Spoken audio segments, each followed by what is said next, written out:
घट पार्ट 6। अब तक हमने देखा कि रात के अंधेरे में चुपके से सचिन देविका से माफी मांगने जाता है, लेकिन देविका कहती है, सचिन, मेरे लिए सबसे बड़ी चीज मेरा आत्मसम्मान है, इसलिए मैं तुम्हें माफ नहीं कर सकती। अब तुम यहां से जा सकते हो। देविका, एक बार मुझे मेरे बच्चे से तो मिलने दो, मैंने अभी तक उसे देखा भी नहीं है।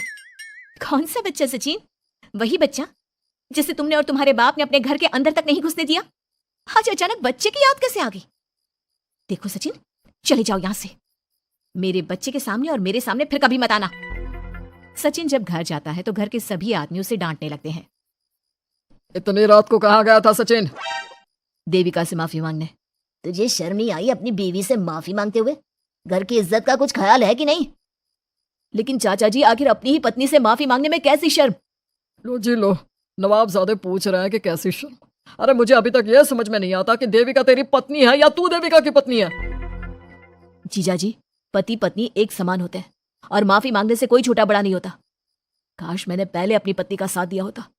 आज मैं आखिरी बार आपको समझा रहा हूं कि आप सब भी अपनी पत्नियों से माफी मांग लो। देविका ने तो मुझे माफ नहीं किया, शायद माँ, चाची, भाभी और दीदी ही आप सबको माफ कर दे। सचिन सभी को समझाने की बहुत कोशिश करता है, लेकिन कोई भी उसकी बात नहीं सुनता।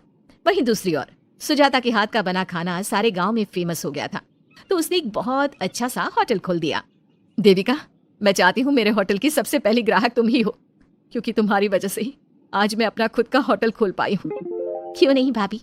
लेकिन भाभी, आपको अब अपने होटल में ना सिर्फ इंडियन खाना बनाना है, बल्कि इटालियन, चाइनीज और फ्रेंच खाना भी बनाना होगा। सुजाता सभी औरतों को अपने होटल का खाना खिलाती है। खाना खाने के बाद कम्मो कहती है, अरे बहू, इतना अच्छा खाना तो मैं भी नहीं बना सकती। तू तो वो हो गई, क्या कहते हैं उसे? मास्टर शेफ चाची जी। हाँ, मास्टर शेफ। बहू, अब तेरा होटल चलेगा नहीं बल्कि दौड़ेगा। हाँ बहू, तूने सच में खाना बहुत स्वादिष्ट बनाया है। अब वीना बेटी, तुझे क्या करना है? अपना बुटीक कब खोलेगी? माँ, कल ही कर देती हूँ। दुकान और सिलाई मशीनों का सारा काम हो गया है और वर्कर भी आ जाएंगे। तो ठीक है, फिर अच्छे काम के लिए देर नहीं करनी चाहिए। देविका, मैं चाहती हूँ कि मेरी दुकान का इनॉग्रेशन तुम करो। आखिर तुम्हारी वजह से तो मेरा बुटीक खुल रहा है। अगले दिन वीना भी अपना बुटीक खोल लेती है। उसका बुटीक भी चलने लगता है। माँ, आजकल ना कस्टमर ज्यादा हो गए हैं। बुटीक में जो वर्कर है वो वर्कर कम पड़ रहे हैं। मुझे और वर्कर की जरूरत है। बेटी, गांव में तो तुझे कोई मिलने से रहा, अच्छे वर्कर तो शहर से ही मिलेंगे। हमें भी कुछ लोगों की जरूरत है जो हमारे बर्तन शहर ले जाकर बेच सके। देविका बहू, अब तू ही कुछ कर। ठीक है माँ जी, मैं अपने पापा से बात करती हूँ। वो अखबार में इश्तेहार दे देंगे तो कई वर्कर आ जाएंगे। कम्मो और विमला के बनाए बर्तन भी दूर दूर तक बिकने लगे। सभी औरतें देखते ही देखते बहुत फेमस हो गई। अब देविका ने गांव में अपना स्कूल भी खोल लिया। सभी गांव की लड़कियां स्कूल जाने लगी। एक दिन देविका ने सभी से कहा, माँ जी, मैंने स्कूल तो खोल लिया है और गांव की लगभग सारी लड़कियां भी आ रही हैं, लेकिन कल से आप सब भी आएंगी, गांव की सभी औरतों के साथ। देविका बहू, कैसी बात कर रही है तू?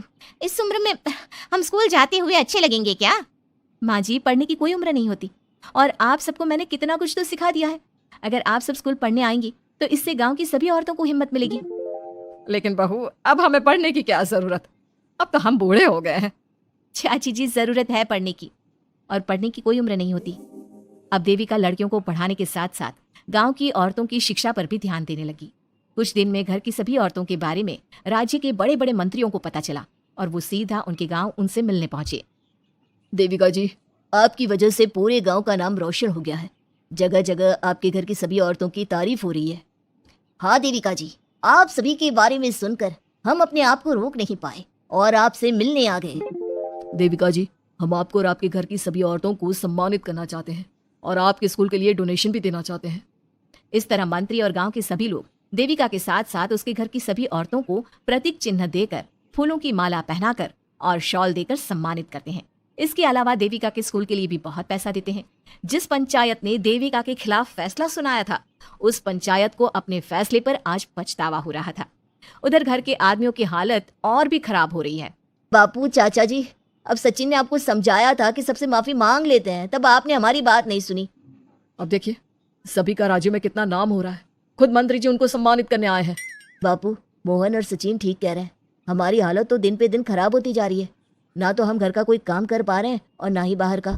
तुम लोग जरूरी बात सबसे आखिर में बताते हो।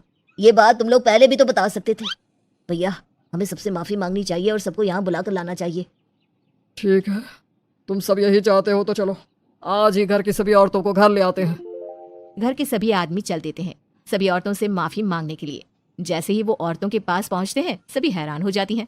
कम्मो, ये सब यहाँ क्यों आए हैं? पता नहीं, लगता है आज फिर झगड़ा करने आए हैं हमसे। अगर आज कल्याण ने मुझे कुछ बोला तो इसे छोड़ूंगी नहीं मैं।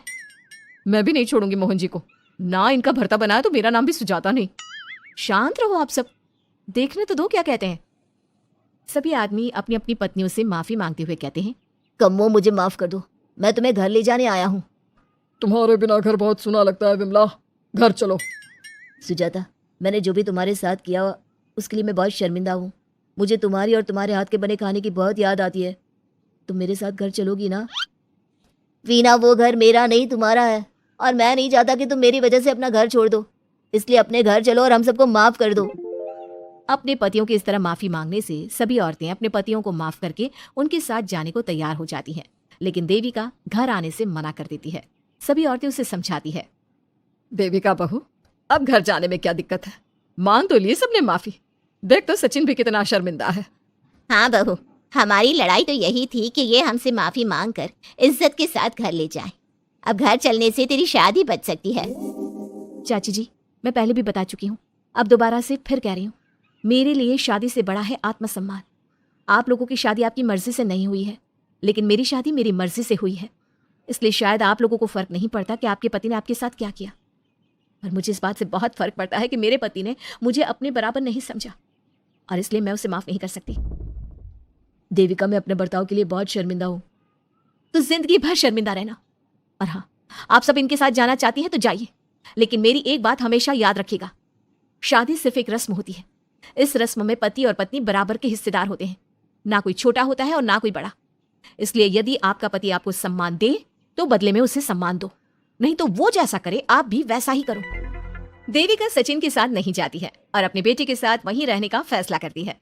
अब वो न सिर्फ अपने गांव बल्कि हर जगह जाकर महिला शिक्षा और उनके अधिकारों का प्रचार करती है।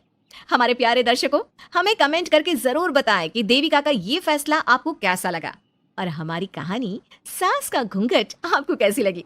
इसी तरह की मजेदार कहानी सुनने के लिए हमारे चैनल को सब्सक्राइब जरूर करें।